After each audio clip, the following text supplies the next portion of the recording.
Mark with Diesel Laptops. Congratulations on the purchase of your new Jaltest truck kit. We're going to be going over the hardware that came with your kit.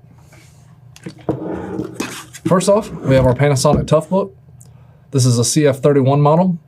It has Windows 10 Pro installed on it. It has a 240 gigabyte solid state hard drive, 8 gigabytes of RAM. It has Wi-Fi and Bluetooth enabled, and it has a 12-month warranty. To open the screen, click on the silver tab, and then just open it up. You have your keyboard, your monitor, and your mouse. On the front side, we have a handle that you can just clip out and use as a handle, and then clip it back in when you get done. On the right-hand side, we have the power button, the gray button here. If you slide it over to the right, it'll turn the unit on, and you can also slide it again to turn the unit off. On the right-hand side, we have 5 different ports.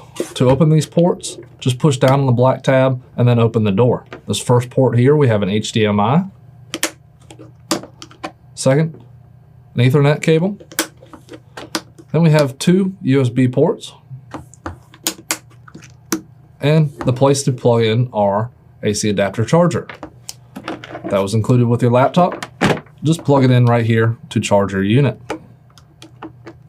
And of course, the other end, just plug it into the wall, and you should be good to go. On the back side, we have another door. If you slide the tab over to the left and then pull down at the door, we gain access to 2 more USB ports, a computer monitor hookup, and microphone and headset ports. Click the door to shut it.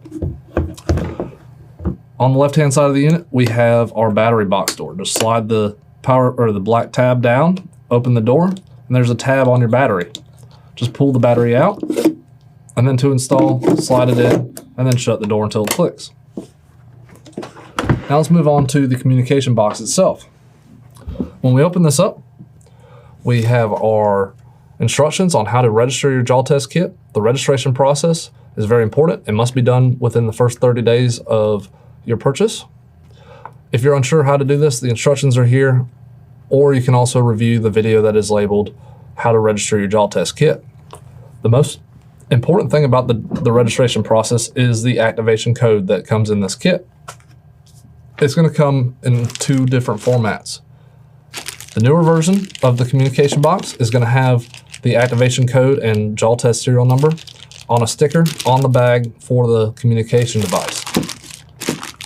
Earlier models had a business card inside of it with your activation code and your serial number. So keep on to your bag or your card. We've had a lot of customers throw this bag away, and you need that activation code. It's the only place it's located. Set this aside for right now. Then we have our Bluetooth communication box. From here, you're going to hook this up to the vehicle, and you're going to relay messages via Bluetooth to your PC. Now, on here, we have a power light. When it's powered up, we'll have a blue flashing light. We're going to have a diagnosis port and a USB port.